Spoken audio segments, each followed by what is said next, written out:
எபிரேயர் 12ஆம் அதிகாரம் எபிரேயர் 12ஆம் அதிகாரம் 2ஆம் வசனம். இயேசு தமக்கு முன் வைத்திருந்த சந்தோஷத்தின் பொருட்டு அவமானத்தை எண்ணாமல் சிலுவையை சகித்து தேவனுடைய சிங்காசனத்தின் வலது பாரிசத்தில் வீற்றிருக்கிறார்.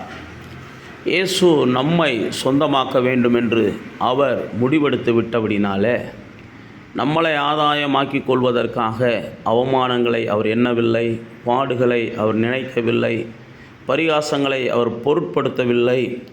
அவருடைய இருதயத்தில் இருந்ததும் சிந்தனையில் இருந்ததும் எப்படியாகிலும் நம்மை அவருக்கு சொந்தமாக்கணும், நம்மை அவர் நேசிக்கிறபடியினால் அவரோடு கூட வைத்து கொள்ளணும், நம்மை எப்படியாவது மீட்டெடுக்கணும், நம்மை எப்படியாகிலும் தன்வசப்படுத்தணும் என்பதற்காக இயேசு மௌனமாக இருந்தால் திட்டப்படும் போதும், வையப்படும் போதும், பயமுறுத்தப்படும் போதும், எல்லா சூழ்நிலையிலையும் அவருடைய மனதில் நாம் இருந்தபடியினாலே நம்மை எப்படியாகிலும் அவர் அடைய வேண்டும் என்று விரும்பினார். நம்மை எப்படியாகிலும் சந்தோஷமான ஒரு வாழ்க்கைக்குள்ளே கொண்டு போக வேண்டும் என்று விரும்பினார். நம்மேல் வைத்திருந்த அன்பின் நிமித்தம், நம்மேல் வைத்திருந்த தயவின் நிமித்தம் இயேசு நமக்காக எல்லாவற்றையும் சகித்து நம்மை இன்றைக்கு ஜெயித்திருக்கிறார்.